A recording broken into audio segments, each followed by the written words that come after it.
तो आपने देखा होगा या फिर सुना होगा कि कुछ लोगों की आंखें मरने के बाद उलट गई या फिर मृत्यु के समय किसी व्यक्ति ने मल मूत्र त्याग कर दिया। असल में यह आत्मा के शरीर त्यागने की स्थिति के कारण होता है, लेकिन इसके पीछे एक डरावना सच है।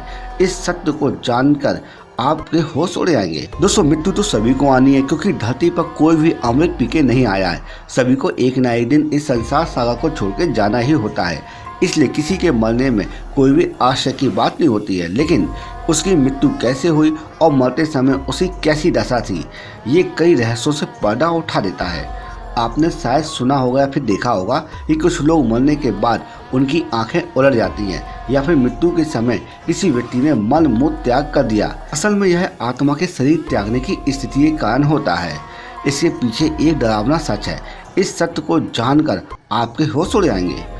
दोस्तों, गरुड़ पुराण में भगवान विष्णु ने पक्षीराज गरुड़ से मृत्यु के समय की स्थिति का वर्णन करते हुए कहा है कि अपने कर्मों के अनुसार व्यक्ति वृद्ध अवस्था में बीमार होकर शरीर से कष्ट पाता है, और शारीरिक कष्ट के बावजूद भी मोह माया से ग्रस्त जो व्यक्ति जीने की चाह रखता है और अपने परिजनों से जितना अधिक लगाव होता है, यानी जिनके मन में वैराग की भावना उत्पन्न नहीं होती है, ऐसे व्यक्ति की अंत समय में आंखें काम करना बंद कर देती है, कान से सुनाई देना बंद हो जाता है, कफ अधिक होने के कारण गला जाम हो जाता है। व्यक्ति यमदूतों को देखता है और अपने परिजनों से कुछ कहना चाहता है, लेकिन बोल नहीं पाता।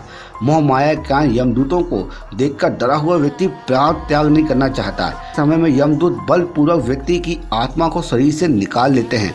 मोह माया में फंसे व्यक्ति की आत्मा आंखों से निकलने के कारण मरने के बाद उसकी आंखें पलट जाती हैं। मित्रों, गरुड़ पुराण में बताया गया है कि मृत्यु के समय आत्मा दोनों आंखें, दोनों कान, दोनों नासिका, मुख या फिर उत्सर्जन अंग से निकलती है। आत्मा के शरीर से निकलने का यही 9 द्वार है। जिस व्यक्ति की आत्मा उत्सर्जन अंग से निकलती है वह मृत्यु के समय मल मूत्र त्याग कर देता है। इस प्रकार से आत्मा का शरीर त्याग करना अच्छा नहीं माना जाता है।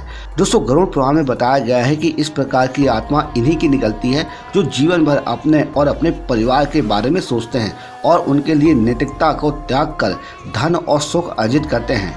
मोह माया में उलझा व्यक्ति अपनी इंद्रियों पर नियंत्रण नहीं रख पाता है और काम वासना से पीड़ित रहता है। ऐसे व्यक्ति मृत्यु के समय जब यम के दूतों को देखता है तो घबरा जाता है और उनके प्राण नीचे की ओर सरकने लगते हैं और प्राण वायु नीचे की ओर से निकल जाती है। प्राण वायु के साथ अंगूठे के आकार का एक अदृश्य जीव निकलता है, जिसके गले में यम के दूत पास बांध देते हैं और अपने साथ यमलोक लेके चले जाते हैं। इस तरह से मृत्यु बड़े ही पापी की होती है। शास्त्रों के अनुसार मुंह से प्राण वायु निकलना बड़ा ही शुभ होता है। इस तरह से प्राण निकलना धर्मात्मा व्यक्ति का ही संभव है। ऐसे व्यक्ति की आत्मा को यमलोक जाकर यम का दंड नहीं भोगना पड़ता है।